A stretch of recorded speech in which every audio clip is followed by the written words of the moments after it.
هاوڵاتیان و دانیشتوانی قەزای خانەقین بە شەوان ڕوو لە بازاڕەکان دەکەن بەمبەستی کڕینی جلوبەرگ و ئەو پێداویستیانەی کە ڕۆژانە بەکاری دەهێنن.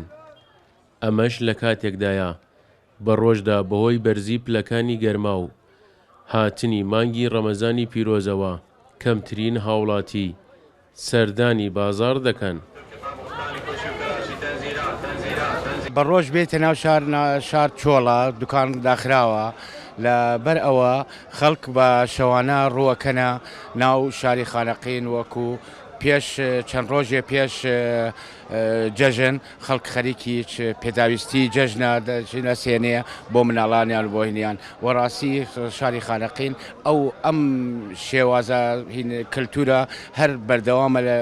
چەند ساڵە لەراوی دوای فەتۆرتێدە بازار عالم بۆبوونی تا سعات 12 شەو هەر خانەقین هەر ئەلوە قەڵباڵخە خەڵک هەر مینەت هەرکی دەمەوکەت ئالەیە تێردە بازارە و بوونی ڕۆژی عیدیشە خەڵک تێت مسواکەت کەلپەرسینە تیشی سینە دەرێن مناڵەکانی تا سعات 12 هەر بازار ئەلوە قەڵباڵخە خانەقین مستەمڕیشە تا عید هەلوە قەڵباڵخە بازارمان. دوکانداران و فرۆشیارانی نێو بازاڕی خانەقین دەڵێن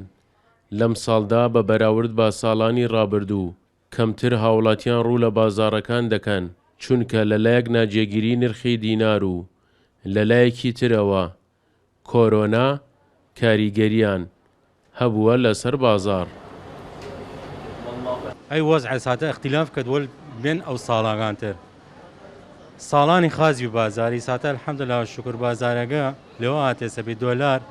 بێسە 148 تەسیر کردیە لێلاش کۆرۆنە تەسیر کردێسە لە بازارەکە خەڵک وەقتی دەسەرە هەرچی بووە دەسەرە هەرچی بەت گرانە تەرەقەتی نایەت گوزرانەکەی شێ خۆی جوونێ خەڵکەکە چون ئەرە خۆی گوزران کات ئێمەش ناچارە کشتی هەر کەسی خەریک کار خۆی ویسەتە بازارەکە تاکەیە هەتا سعات 2:30 11 تێنە گیانمان وتمان بسنەی شو کۆرۆنایە تو کۆرۆنا لە دوای سعات 12 دەستکێکە پێ کەس لە کەس حاڵی نییە و لەیلا والحەمدوللا گوزرانی کردی ماگەر باید ئەو خۆی کاسبی خۆمان کەی من لەیلا.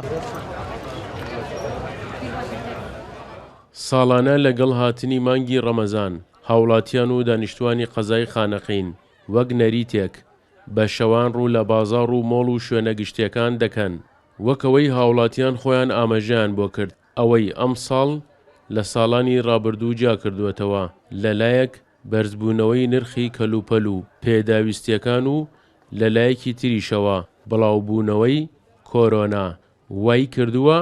کە جموجۆڵی بازاڕ کەمتر بێت بە بەراورد بە ساڵانی ڕابردوو. سەرکەوت ئەحمەد،